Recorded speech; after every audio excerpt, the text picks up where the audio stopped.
so many gaming references in episode 2 of Gamers. I mean, I guess it's to be expected from a gaming anime, but there were some games that were mentioned I just didn't expect to see showcased, especially in the opening and referenced throughout the episode. I mean, we had Arc System Works, we had Atlas, you know, big companies and stuff, and then we had also Persona 4, we had PlayerUnknown Battlegrounds, we had Dark Souls, Mario, which is a standard thing, we had, like, just regular MMORPGs, we had, you know, all sorts of games like Guilty Gear. I mean, this series is definitely going on and going ham with the references to gaming. Very surprising. I was very surprised to see, like, PlayerUnknown Battleground. That's what shocked me. But then Dark Souls as well. Just, there's some really nice stuff. I mean, you also had Call of Duty reference in this and all that. So, just like, holy shit, Gamers. Just the references. You're going off the charts with all them references to games. Because I love those games. A lot of games throughout that were referenced in this second episode,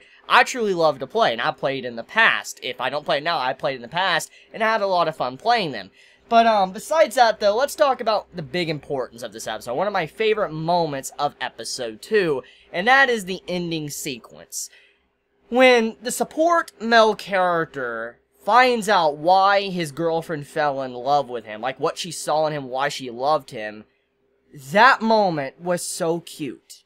I was just sitting there saying, that is just beautiful. It is so sweet to see how far she went for the someone she loved. And when he realized what she did for him, and how she changed her appearance to make it to look like, you know, she wants to be a pretty girl and he'll like her, that was a very adorable moment just to see how far she went. But then, when he realized, and you see, like, the sequence to when he sees her in her present-day appearance, and then he sees her in her past appearance, and then back into her present-day appearance, and then he realizes, holy shit, she's cute, and he starts blushing and has to run away, I'm like, all of a sudden, I'm like, I love this character. I really love these two characters. I actually love this couple so much, and they're very fascinating. I would love it if the series just focused on those two, because they're so fucking adorable. They would make a very good romance, you know, couple. They definitely would, because the way he was someone that was, like, kind of an outcast when he was in middle school, nobody really liked him and all that. He was someone that was just kind of like a dork or whatever,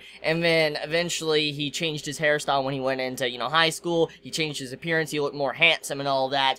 I like how it showcased that he's tried to change himself, but throughout the entire time while he was trying to change himself, he was lying to himself. And I thought this was really cool how this was implemented in the episode, where he changed himself to, you know, better fit society and the norms and all that in high school, where he wouldn't be bullied or picked on, he would have friends, but in reality, the friends he's making are probably not his quote-unquote true friends. And the girl that fell in love with him, or he thought fell in love with him, most likely was only coming after him because he looked like a pretty boy. And so he didn't really have a lot of interest in her romantically, because he thought she only cared about him because she thought he was, you know, handsome or whatever, and he didn't see him for who he truly was. And when he realizes that she fell in love with him when he was in middle school, and he had his old, you know, entire attire, the way he looked and all that, you know, he realized, like, holy shit, she loved me for who I was, what I was, and how I love games and what I do. It was just so cute, and I automatically, I was like, I ship these two, I want more of these two, they're really good characters, very good support cast, I can't wait to see them more integrated into with the main male character's life, because just that alone, just super adorable. So anyways, besides that, let's talk about the other main concept of this episode, and that is the main male character deciding not to join the gaming club. Now, remember what I said in last week's episode, my first impressions,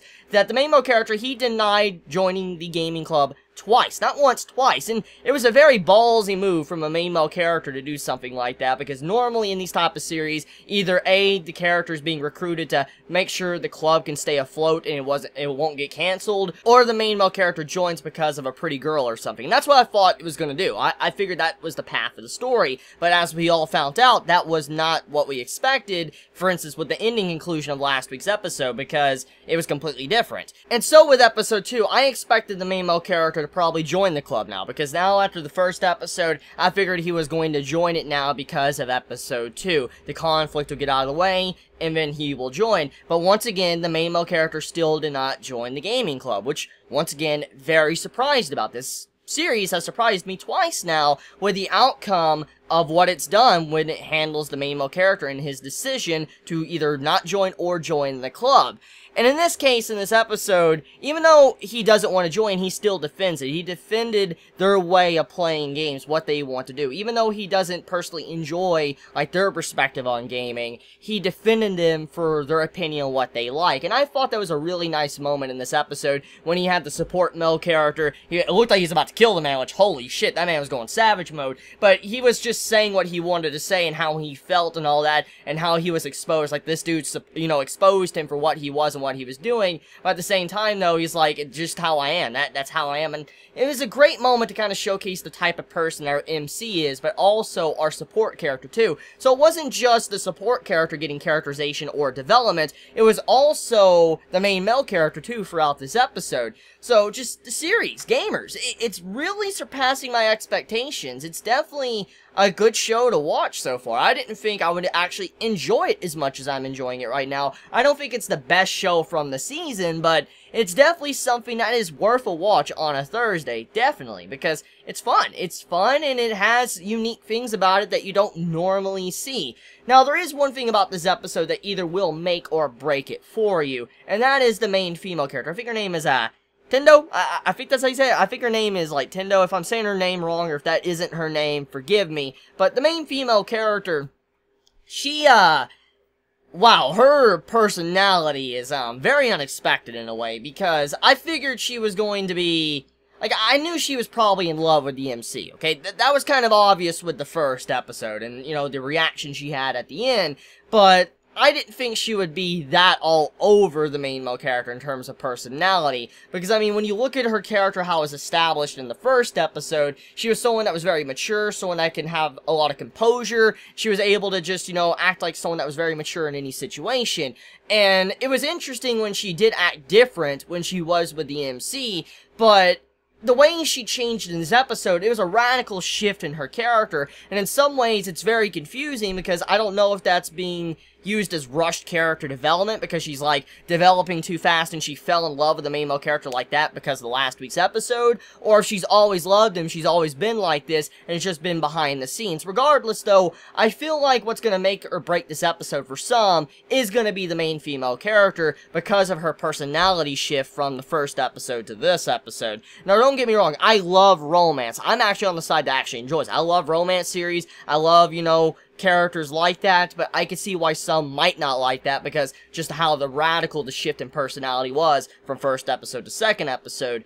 But I think that if it wasn't her falling in love in the first episode, but it was previously established that she's probably already in love with him, I think it's not a problem. But if she fell in love with him at the end of the first episode because of his rejection, then I feel like that's kind of forced. I feel like that's like forced romance in a way. So I really hope that is not the case. We'll see where it goes though, but overall I feel like episode 2 of Gamers was definitely worth a watch. If you have yet to go see it, go watch it for yourself. It's great. I love you all so much. You have a wonderful day or night wherever you live. Please be safe.